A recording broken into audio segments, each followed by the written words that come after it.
Bueno, pues si os parece bien a todos, empezamos. Si se va uniendo alguien a lo largo del webinar, lo iremos aceptando y se irá uniendo a la presentación. ¿Vale? Bueno, lo primero de todo, buenas tardes a todos y todas por haber asistido a este webinar. Y bueno, un poco comentar que en el marco de la campaña que estamos llevando a cabo durante este mes de abril, hemos preparado este webinar para todos vosotros, sobre todo pues para ayudaros a dar el mejor consejo detrás del mostrador. ¿Vale? Hoy tenemos el placer de contar con Rosa Brau, como ya os hemos adelantado estos días. Ella es farmacéutica titular y nutricionista en Farmasterri y es vocal de alimentación en el Colegio Oficial de Farmacéuticos de Lleida. ¿Vale? Bueno, en este webinar, además de hablaremos sobre la alimentación para la familia, antes, durante y después del embarazo, y además trataremos temas como la epigenética, cómo influyen los factores ambientales sobre las enfermedades que podemos transmitir a nuestros hijos, algunos temas de infertilidad, como síndrome de ovario poliquístico, endometriosis, y hablaremos también un poco sobre el baby-led weaning, ¿vale? Y bueno, pues eso sería todo. Simplemente recordaros que antes de empezar con el webinar, recordaros que si tenéis cualquier duda, al final de esta presentación dejaremos unos minutitos para que Rosa pueda responderos todas vuestras preguntas. Así que nada, Rosa, ya cuando quieras. Fantástico, muchas gracias, buenas tardes a todas. Como han dicho, pues hablaremos, ¿no?, del entorno de preconcepción, el embarazo y después un poquito las tendencias que hay de alimentación después de los primeros 6 meses de lactancia, que puede ser con leche materna o con leche de fórmula, ¿de acuerdo? En función de lo que necesite la madre y siempre respetarla.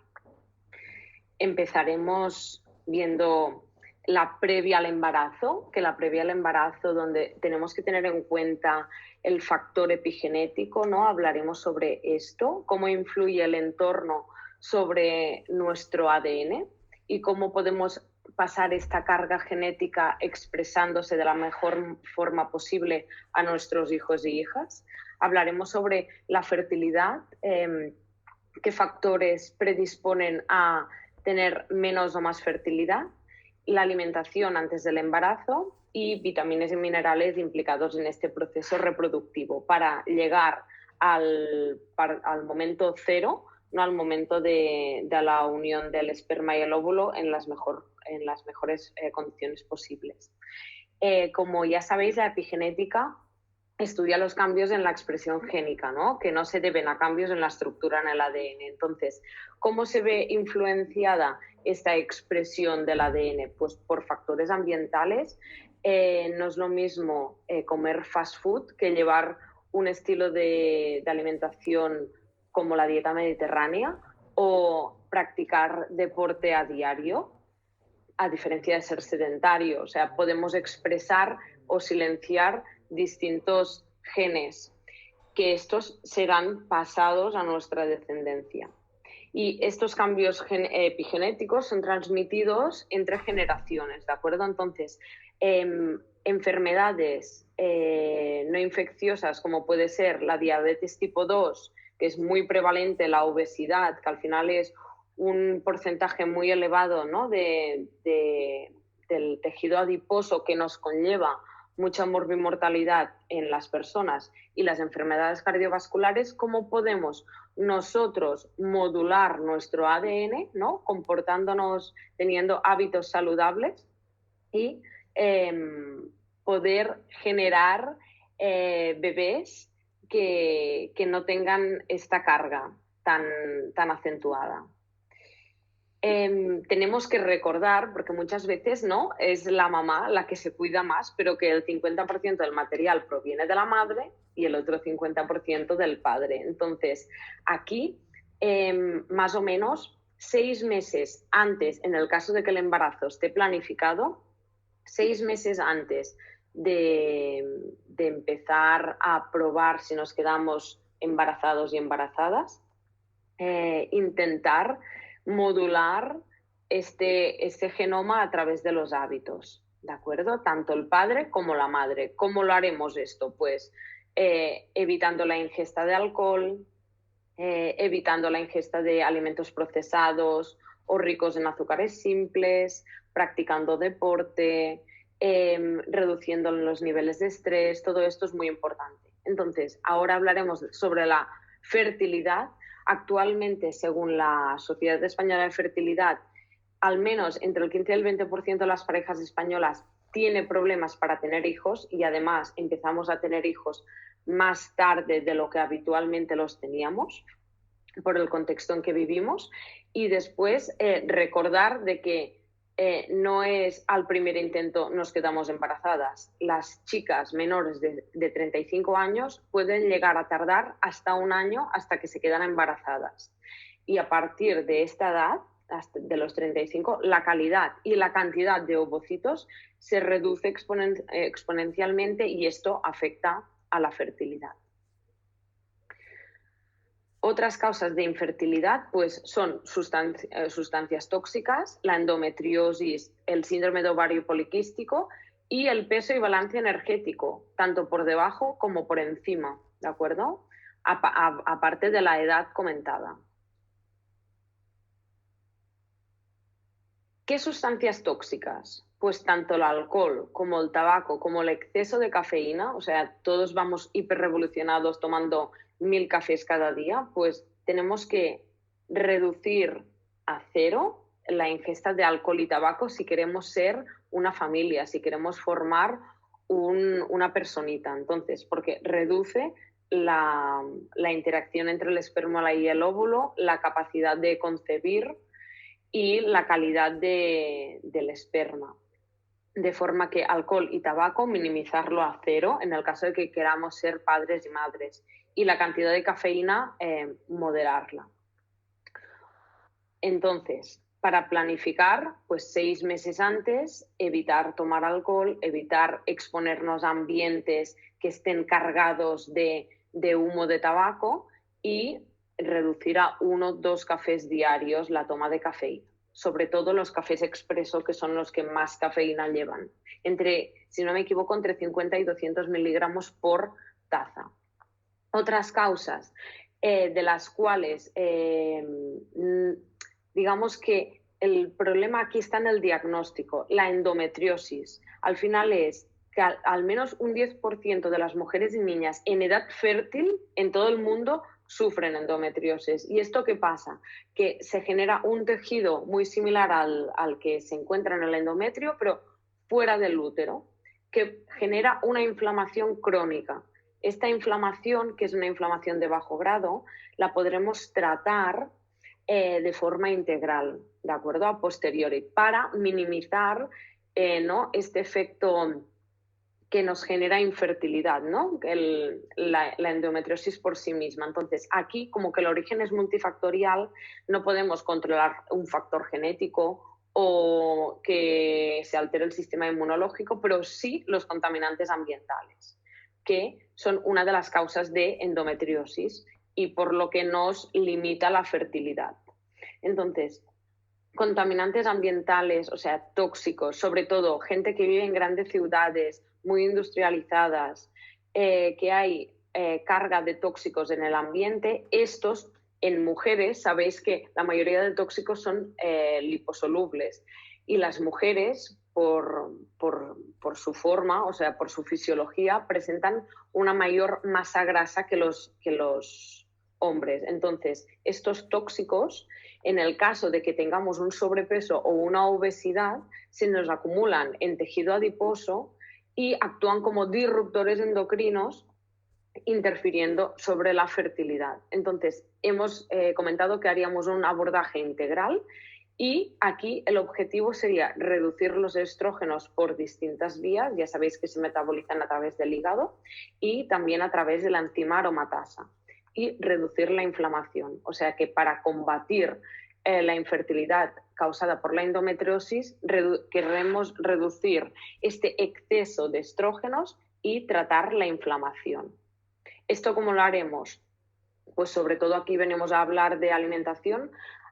Primero, tendremos que descartar otra patología intestinal, como puede ser una enfermedad inflamatoria intestinal o una celiaquía, que no es una intolerancia, es una alteración inmunológica. Y cuando tengamos descartado esto, abordaremos de forma dietética esta endometriosis, como reduciendo la inflamación a través de los cereales sin gluten, y sin lactosa, ¿de acuerdo?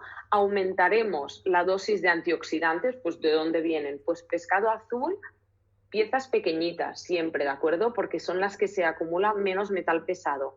Chía triturada, lino triturado, nueces que nos aportan muchos antioxidantes, fuentes de omega 3.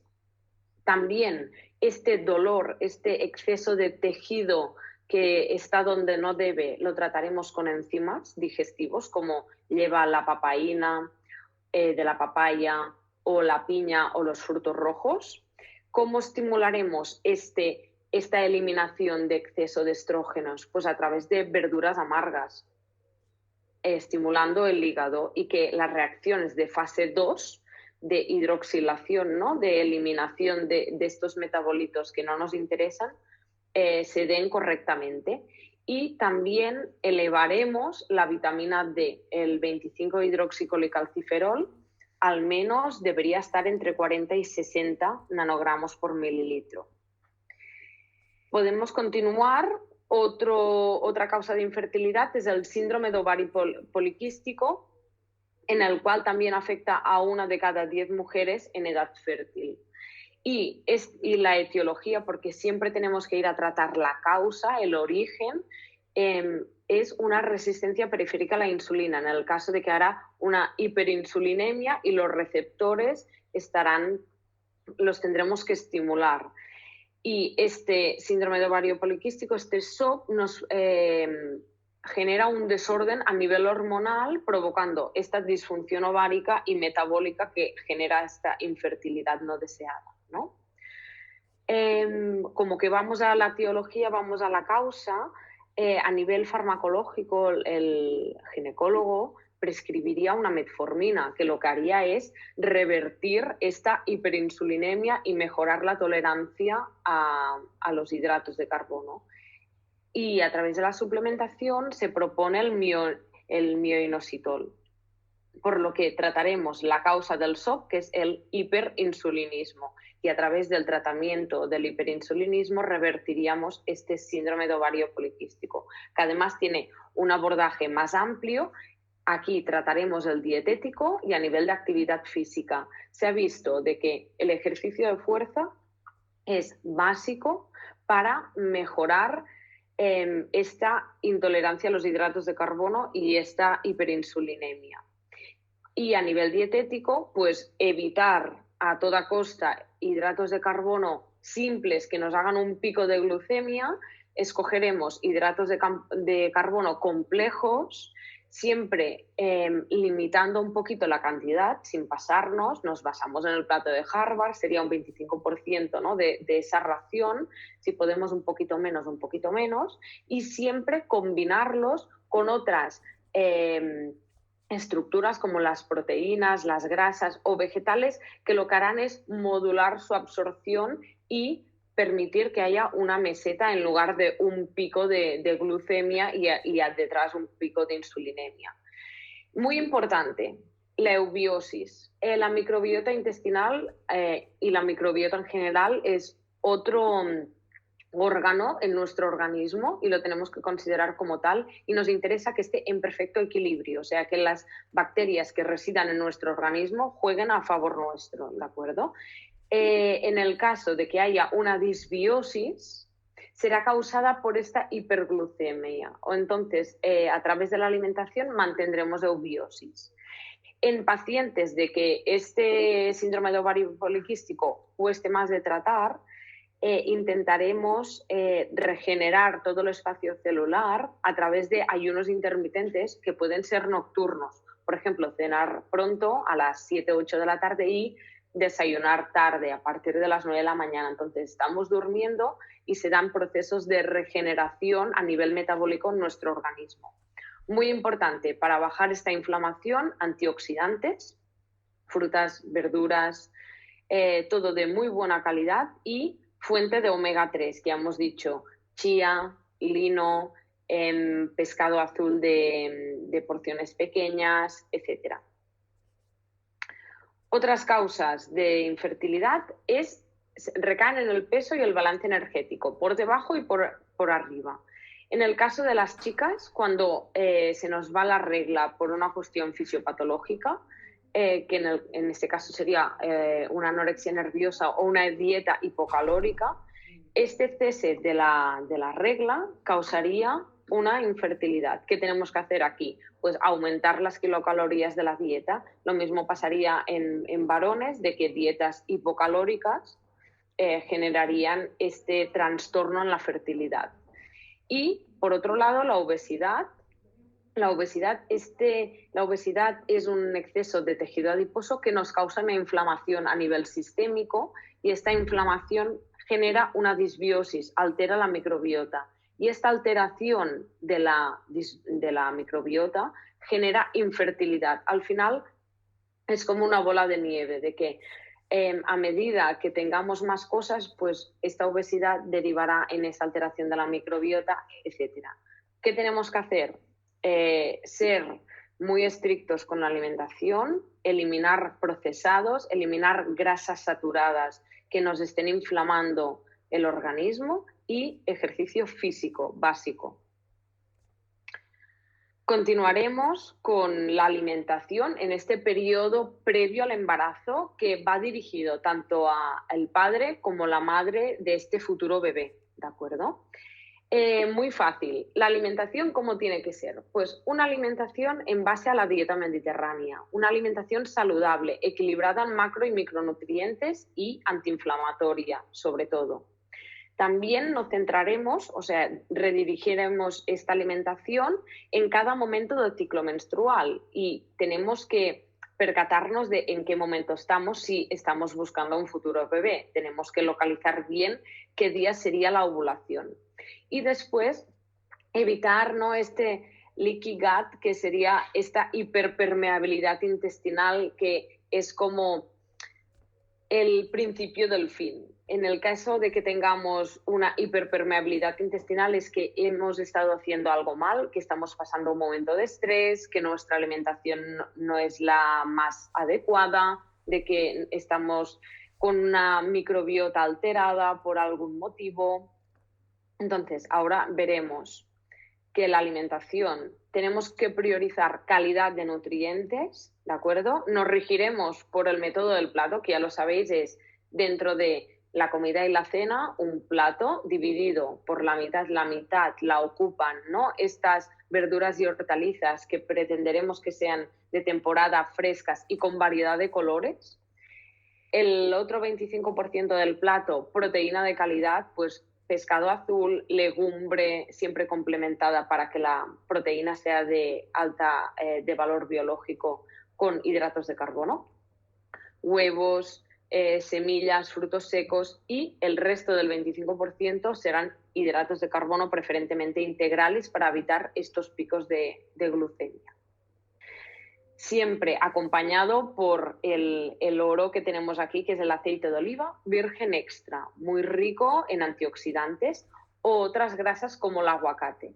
Y también por fruta de temporada, que también somos, ¿no?, tierra de fruta, y la tenemos que consumir.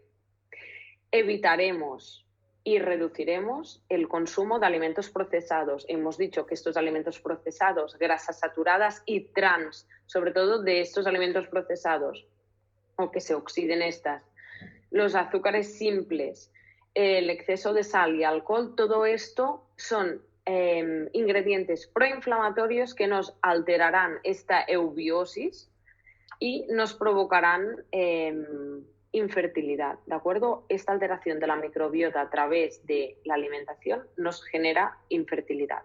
Muy importante, hidratación, porque somos un organismo donde se dan reacciones bioquímicas donde el medio es acuoso, y es muy importante el agua. Y he puesto aquí preferencia por lácteos fermentados, a poder ser de oveja o de cabra, ¿vale? El yogur o el kéfir, que son menos inflamatorios que los de vaca. Aquí tenemos que tener claro de que el equilibrio hormonal es muy sensible a todos estos parámetros que hemos dicho. El estrés, el exceso de cortisol nos modula esta microbiota que si pierde el equilibrio tendemos a la infertilidad. Este equilibrio hormonal es sensible a la alimentación, también a la salud intestinal, a esta hiperpermeabilidad intestinal y al ejercicio físico. Como más ejercicio físico y de fuerza combinado con aeróbico hagamos, mucho mejor.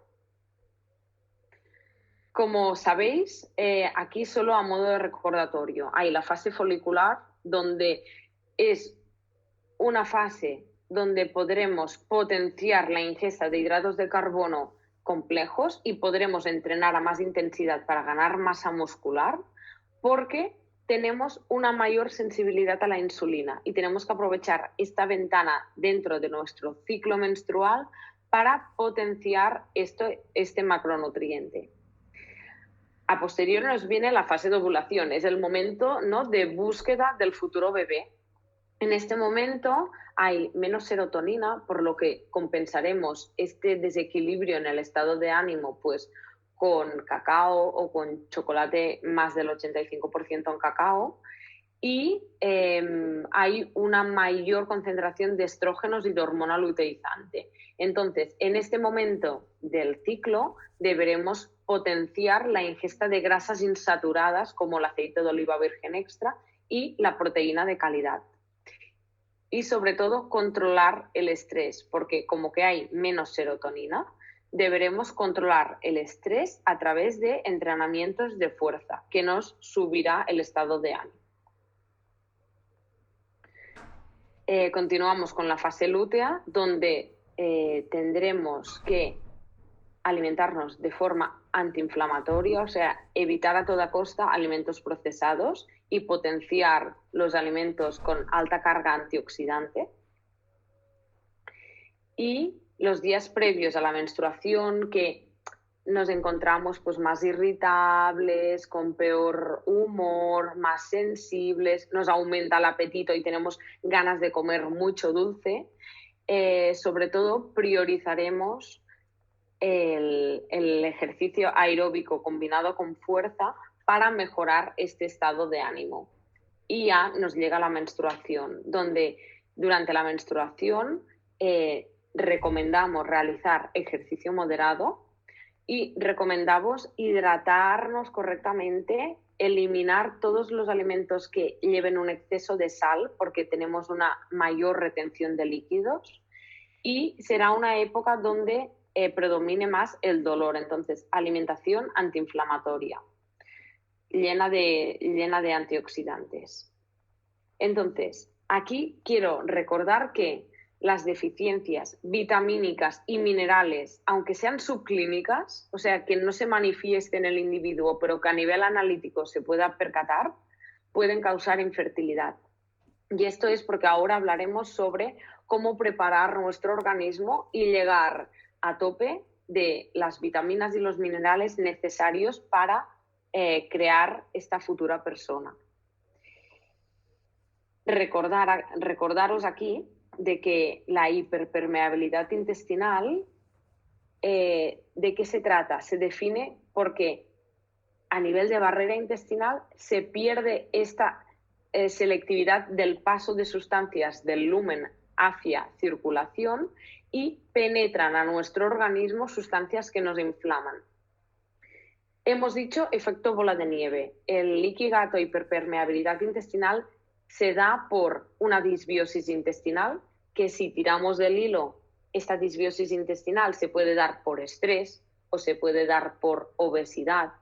Y esta hiperpermeabilidad intestinal, si empeora, puede afectar a nivel de salud general y a nivel de fertilidad. Otra causa de esta hiperpermeabilidad es el estrés. El cortisol mantenido en el tiempo daña estas uniones estrechas entre enterocitos y otras células de la barrera intestinal, y la inflamación también altera esta barrera intestinal, que al final Si hay hiperpermeabilidad intestinal, nosotros nos encontramos mal y afecta a la fertilidad.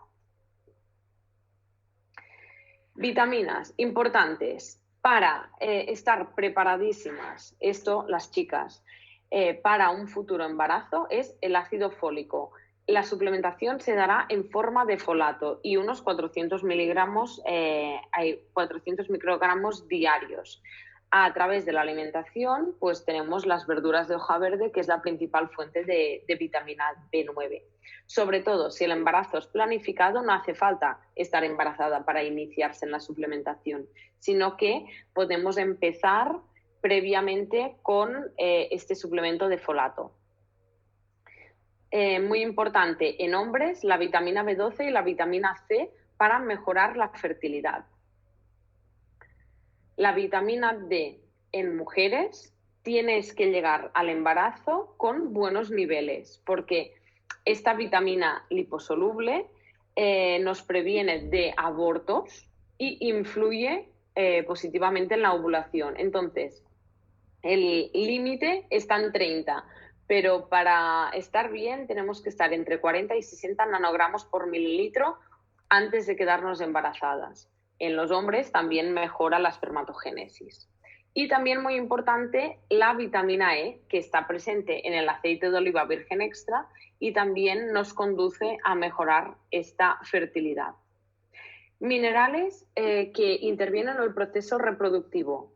A nivel de hombres, el zinc y el selenio, su déficit son causas de infertilidad. ¿Dónde los podemos encontrar? El zinc, pues en frutos secos, en quinoa, en cacao, en ostras. Esto nos permitirá que a nivel demostrador, ostras, pues si la pareja les cuesta no quedarse embarazados y es el principio, pues poder recomendar este tipo de alimentos para potenciar, ¿no?, esta fertilidad, sobre todo también a nivel masculino, porque ya hemos dicho que el 50% es de su parte. Más.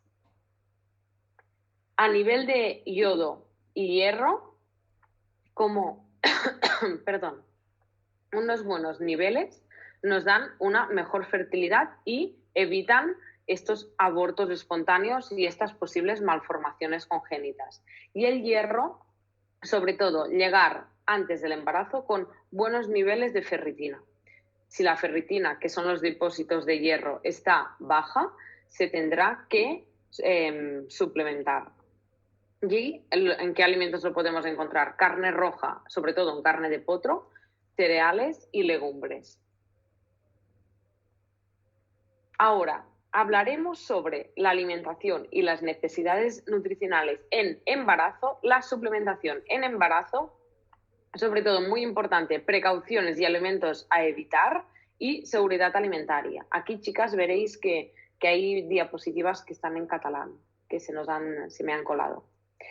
Durante el embarazo, sobre todo el primer trimestre, la alimentación es igual que antes de estar embarazadas. Sobre todo nos centraremos en calidad nutricional, más que en cantidad, de aumentar cantidades, ¿de acuerdo? Nos fijaremos en calidad de nutrientes y, sobre todo, ¿de dónde tenemos que partir? ¿Cuál es nuestra línea? Es de tener una buena microbiota, estar en un estado de eubiosis, de que niveles de vitaminas, como hemos dicho, un folato, estar preparadas con buenos niveles de folato, buenos niveles de ferritina y buenos niveles de vitamina D.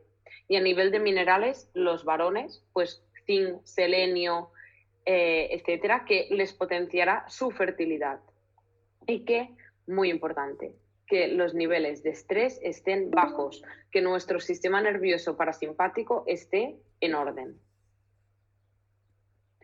Durante el embarazo, ya lo sabéis, vienen prescritos suplementos de ácido fólico en forma de folato para que su biodisponibilidad sea elevada y yodo.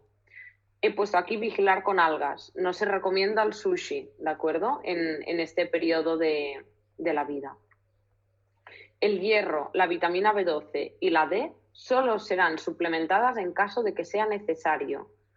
Tenemos que recordar folato y yodo.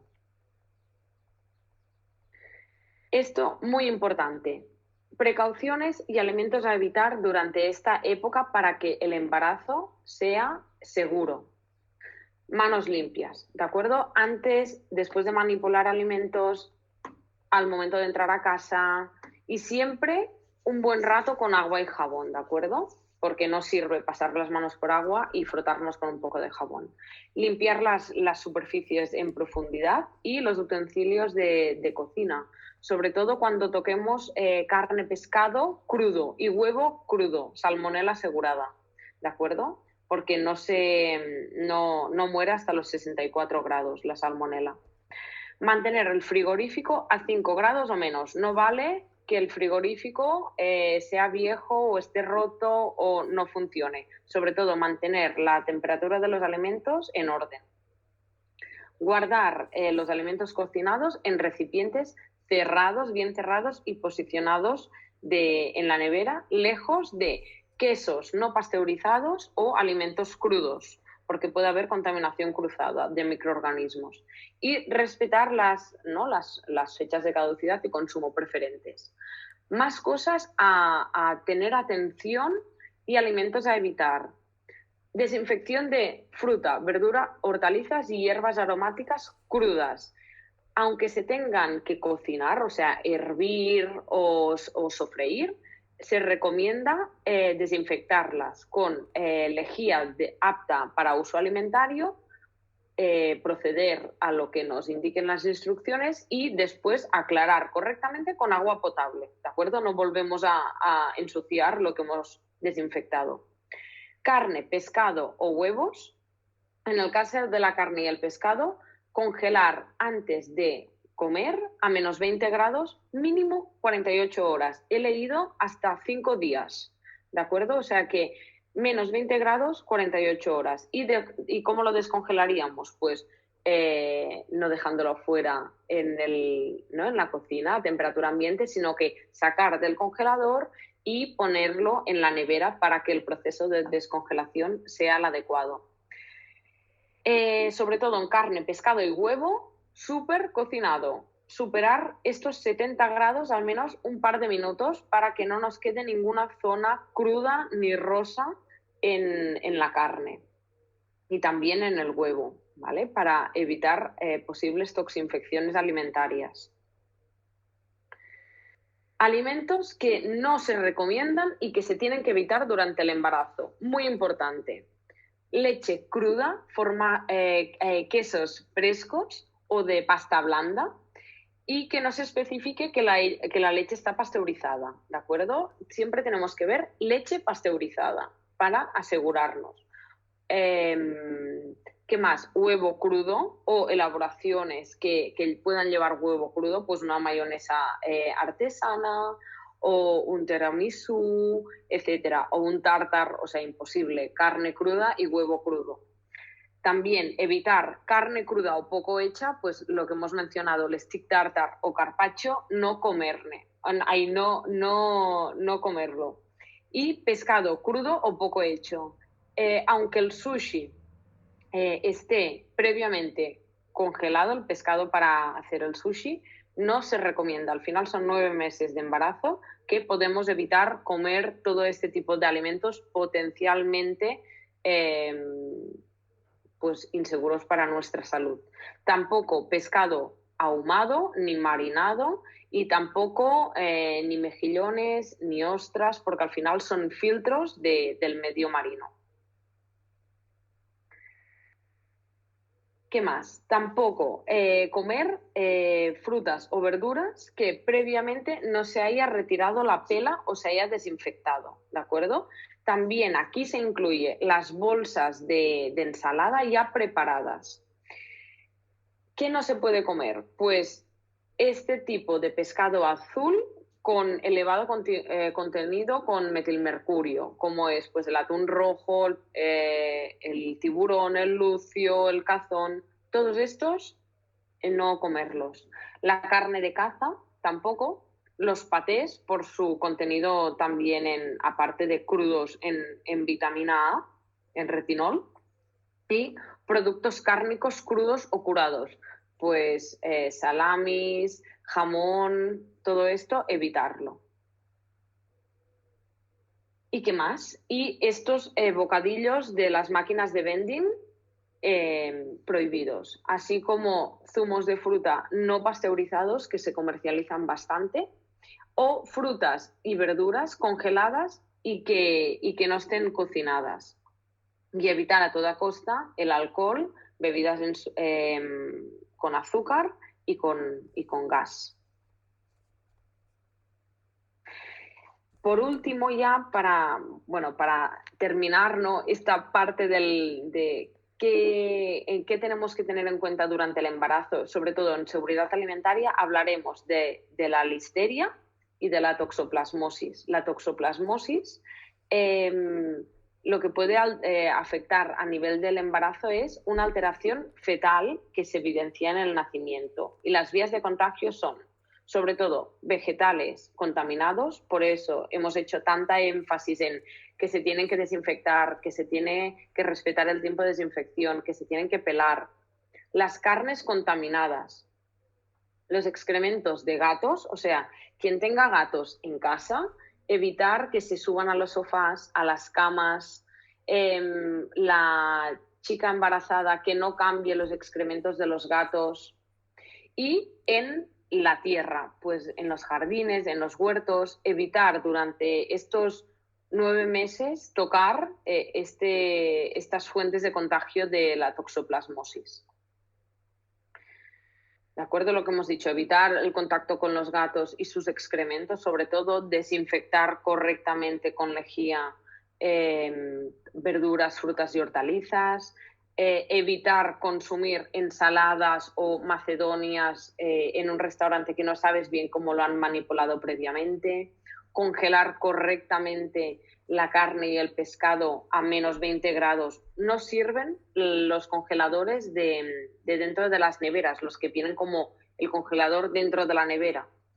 Tiene que estar a menos 20 grados, mínimo 2 días o más, yo diría que 5. Evitar salazones, carnes crudas, marinadas y, sobre todo, que a veces lo hacemos, que estás en contacto con los alimentos y te tocas los ojos, ¿de acuerdo? Porque esto también es una vía de contagio de la toxoplasmosis en el caso de que la carne esté contaminada. Y cerramos aquí las toxinfecciones alimentarias con la listeriosis, donde es una infección causada cuando se ingieren alimentos contaminados por Listeria monocytogenes, ¿de acuerdo?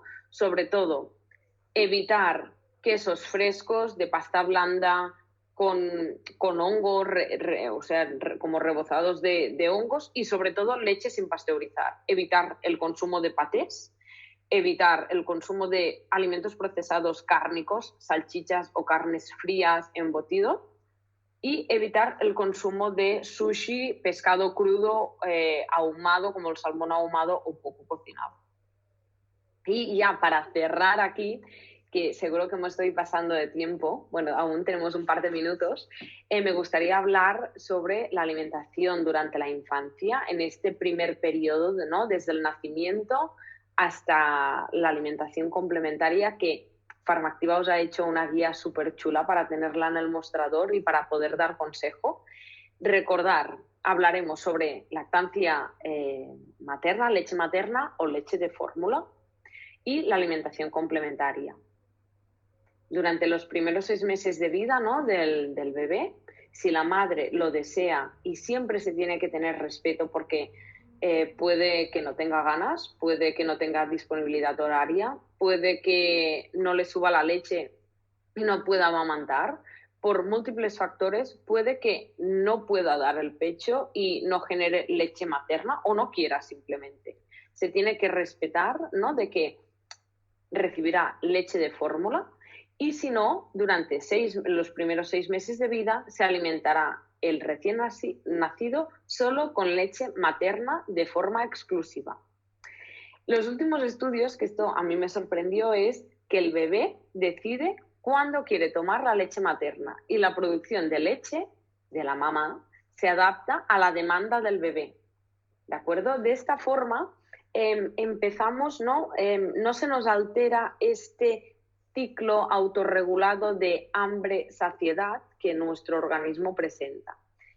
Y a partir de los 6 meses, los requerimientos, y se debe a esto, los requerimientos de hierro del bebé son superiores y la leche materna no es suficiente para cubrir estos requerimientos y para que esta futura personita pueda seguir creciendo. Entonces, en estos 6 meses y a mucho alargar a los 8, será el inicio de la alimentación complementaria. Que aquí os he querido, ¿no?, de dejar de que esta alimentación es complementaria a la leche materna o a la leche de fórmula. No sustituye en ningún momento la leche materna o la leche de fórmula.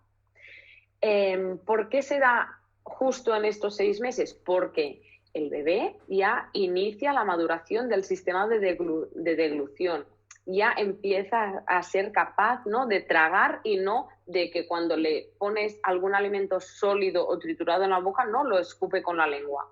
Ya tiene mayor movilidad, o sea que necesita un mayor aporte de energía y por eso tenemos que complementar esa leche materna o de fórmula con este complemento, ¿no? Y ya salen los primeros dientes, ya emergen los dientes. Entonces, esta incorporación de alimentos puede ser sólido o líquido. Mientras, sobre todo, está recibiendo leche materna o leche de fórmula, que es la base de su dieta. Esta incorporación puede ser a través del baby-led weaning, a través de triturados, que es lo que se hacía hasta hace poquito, o mixta, combinar ambas corrientes. No me he querido extender mucho porque es un mundo y da para hacer otra webinar, el baby-led weaning, pero tenemos que tener claro que complementa la leche materna o de fórmula. No me quiero hacer pesada, pero es que es un complemento a lo que había tomado hasta ahora, que es su alimento principal, que se da a partir de los 6 meses. Se puede dar ya agua embotellada a partir de que empiezan a incorporar esta alimentación complementaria. ¿Y cuál es el objetivo del baby-led weaning? Que el bebé entre en contacto con alimentos, sabores, texturas distintas, no que simplemente se nutra de esto, sino que a nivel organoléptico entre en contacto con, ¿no?, nuevos ingredientes, nuevos alimentos. Y para que sea seguro, que esto es muy importante, la comida debe tener la textura y los tamaños adecuados, que lo puedan coger bien con la mano, que no sean trocitos muy pequeños que den riesgo de atragantamiento. Esto, ya os digo, da para otro webinar porque se tiene que ir mucho al detalle. Y la textura, que esto ahora vendrá más aquí adelante, dentro de los pilares del baby-led weaning, la textura de los alimentos tiene que ser blandita. O sea, una vez cocida o cocinada, cuando hagamos pinza los adultos tenemos que comprobar que se puede aplastar, porque ellos cuando lo ingieran lo tendrán que aplastar entre lengua y paladar.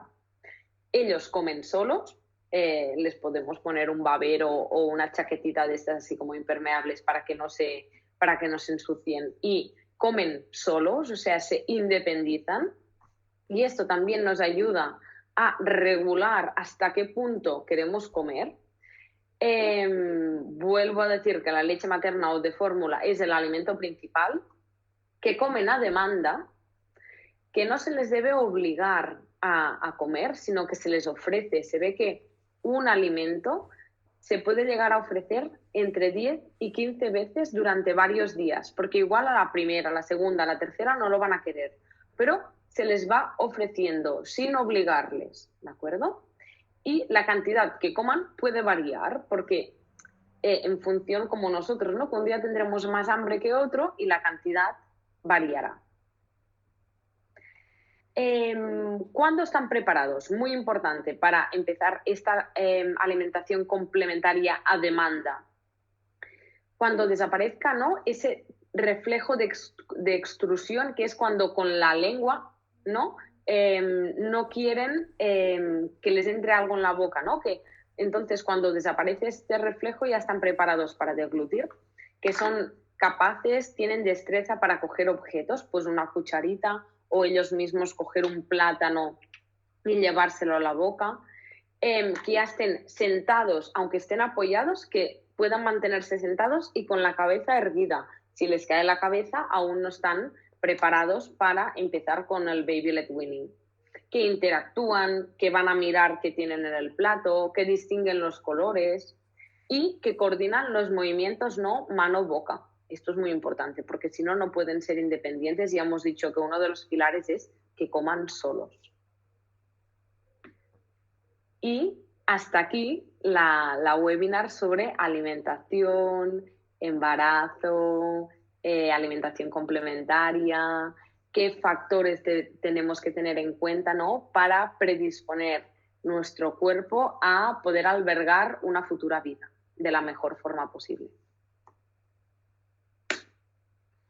Gracias. Bueno, muchas gracias a ti, Rosa Bravo. La verdad es que ha sido un webinar súper interesante, no solo para atender a futuras madres, sino incluso yo, por ejemplo, me pongo como ejemplo de que digo, hay muchas cosas aquí que puedo aportar a mi día a día sin necesidad de eso, ¿no? De querer ahora mismo entrar en la maternidad. Pero es muy interesante. Esperamos que también haya sido súper interesante para todo el mundo.